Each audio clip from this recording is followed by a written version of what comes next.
The Hobbit book was incredibly important. I actually had a very poor reading age. I was struggling with my reading in my earlier years, and it wasn't really till probably just after 10 that I started reading and I got to read The Hobbit. And The Hobbit was the first book that gave me a portal into fantasy worlds. It gave me a realization that literature could take you to totally unique and special places. And I've held that dear to my heart through all of my life.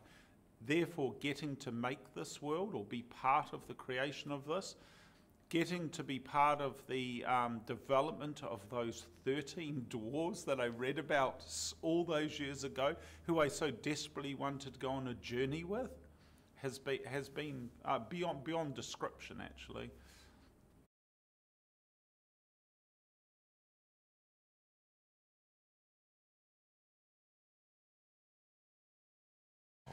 Well, I call the workshop an artisan studio. We're not really a filmmaking company as such. We're a service provider to the world's film industry, but we get to make cool stuff across multiple disciplines. We have 26 full-time designers designing on multiple films at any one time.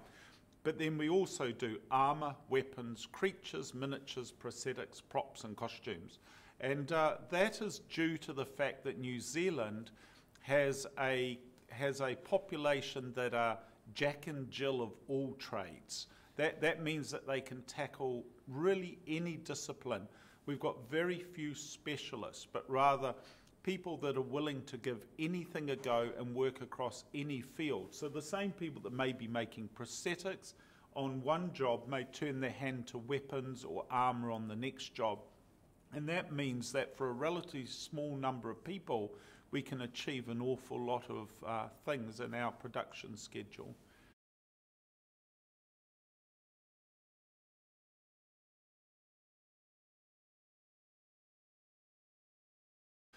The Lord of the Rings stretched for 7.5 years for us, and that time was a blessing because it meant that we could hone our work. We had something to prove, of course. It was our first big film on the world stage. But coming back to Middle-earth, we wanted to never appear to rest on our laurels, to just copy what we'd done last time. Sure, we're in the same world. We're of the same ecology and of the same place. But we're in a totally different time and a different story, meeting totally new races and people and characters. And therefore, it was critical to all of us here in the workshop, as I'm sure it was in everyone that worked on the film, that we generated a new and higher level of wonderment in the journey that the dwarfs and the Hobbit goes on.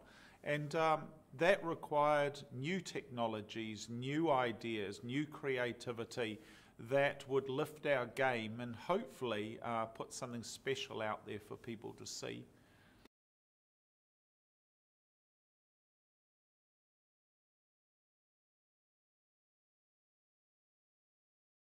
Well, Peter's extremely passionate about everything he does, of course. He wouldn't be the filmmaker that he is if he wasn't, and he always has been. Peter wanted to be an effects guy at the very beginning of his career. He had thoughts that maybe that's what he would do. So he used to make his own puppets and creatures and props and models and then get to film them, which ultimately led him into directing. And so he loves coming to the workshop and seeing what we're doing and being part of it. And the challenges around large-scale filmmaking means that he can't be as hands-on as he used to be, where he'd physically come into the workshop and make things alongside us. And I think he greatly regrets that, as I'm sure many directors do as their careers blossom into these huge projects that require such in-depth management. But we get to hang out with him enough to make it all really great fun.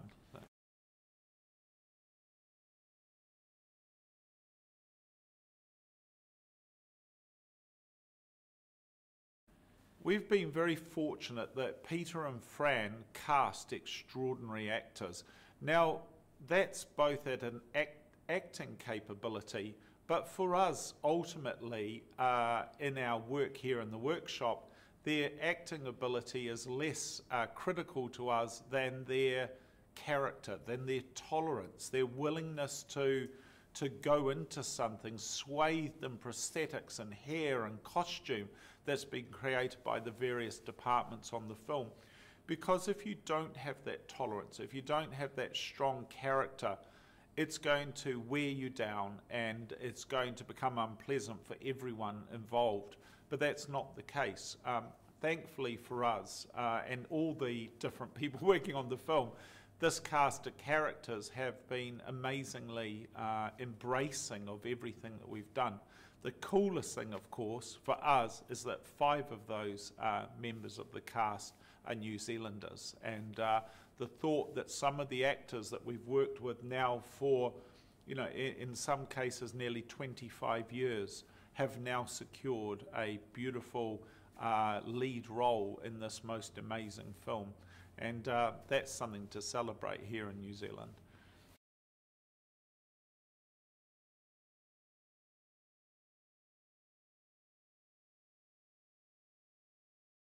It's the collaboration with my friends here in the workshop. I take great joy out of, you know, you get to help build an object like that, but it's actually the person that you're building it with that's so special.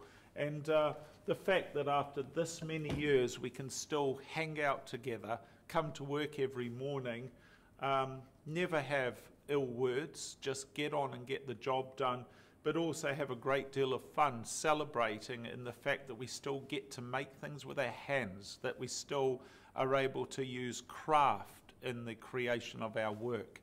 And that's a very special job to have.